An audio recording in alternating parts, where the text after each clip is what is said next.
ازيكم عاملين ايه؟ يا رب تكونوا بخير. معاكم ساره عبد العاطي، وهنعمل النهارده وصفه رهيبه حلوه قوي قوي، سهله جدا واقتصاديه وطعمها لذيذ قوي قوي قوي.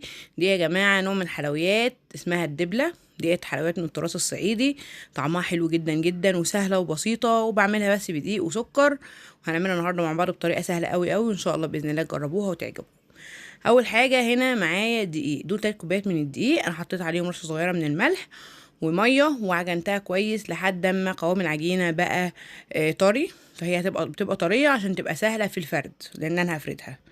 تمام. كمية كوبايات دي عاملوا معايا بالظبط 5 حبات من الفطير. الحبايه بتبقى تقريبا لو بقطعها بتبقى قد البرتقانه صغيره، دايما شايفين شكلها اهو. حطيت حبه دي حلوين على الكاونتر، وفردت الفطيره بتاعتي حلو جدا اهو، زي ما انتم شايفين بالطريقه دي بتبقى رقيقه شويه اهو، ده شكلها. وبعدين بحط بقى طبقة على الفطيرة بتاعتي من السكر، طبقة خفيفة جدا من السكر. تمام اهو زي ما انتم شايفين. زي ما اتفقنا العجينة بتاعتي رقيقة. وبعد ما حطيت السكر وفردت طبقة خفيفة من السكر، بقطعها 4 تربع زي ما انتم شايفين بسكينة بالشكل ده. تمام. وبعدين هبدأ ألفها. نركز معانا في طريقة اللف، أنا مش بضغط عليها، أنا عايزاها تبقى فلافي وخفيفة زي ما انتم شايفين، مش بضغط عليها خالص، بلفها بالراحة وبقفلها من آخرها كده زي ما انتم شايفين، وأقفلها دايرة كده، وأقفل الناحية التانية برضو بالشكل ده. نعمل واحدة كمان مع بعض تبقى فلافي زي ما انتم شايفين خالص كده، مش بضغط عليها وانا بلفها عشان تبقى مقرمشه وهشه معايا. تمام. بعد ما لفتها بقفل الطرف ده، وبعدين بعملها دايره واقفل الطرف التاني عشان ما تتفكش معايا. بعد ما خلصنا كل الكميه بقت جاهزه معايا. كل فطيره بتعملي 4 حبات. الكميه دي تقريبا عملت لي 4 في 5 ب20، عملت لي 20 واحدة. عندي هنا زيت غزير سخن على النار، وهنزل بقى الدبلة بتاعتي واحدة واحدة كده زي ما اتفقنا. كل فطيرة بتعمل لي 4، فهنزل 4 بالشكل ده. أول ما تاخد لون ذهبي من تحت بقلبها على طول طبعا عشان تاخد لون ذهبي من الناحية التانية. هي سريعة جدا جدا ومش بتاخد وقت أبدا أبدا، وبتستوي بسرعة.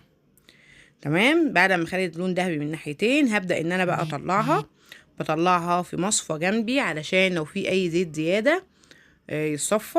على قد ما هي بسيطة هتنبهروا بجد بالنتيجة بتاعتها. طعمها بجد تحفة، حلوة قوي قوي وخفيفة جدا، وهتاكلوا كام واحدة كده وانتوا واقفين من غير ما تحسوا. لذيذة قوي قوي. طلعناهم المصفى كده واحدة. طبعا الزيت هنقلي فيه الكمية كلها، مفيش اي مشكلة. اهو هتبتدي تتصفى، وادي شكلها بعد ما خرجت وهديت. شكلها حلو قوي قوي، وطعمها بجد حلو جدا جدا. السكر بقى مكرمل وسايح جوه العجينه من جوه ومقرمشه، وفي نفس الوقت السكر بتاعها مظبوط مش زياده، والعجينه مقرمشه قوي قوي وهشه جدا. عايزه اوريها لكم. شايفين الناحيه دي والناحيه دي لونها بجد جميل قوي اهو. شايفين مقرمشه ازاي؟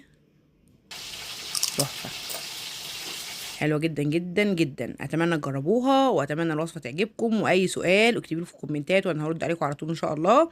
الوصفه دي يا جماعه بطريقه ماما، طبعا كل الحلويات الرهيبه دي ماما هي اللي بتعملها. اتمنى تكون عجبتكم، والى اللقاء في فيديو قريب ان شاء الله.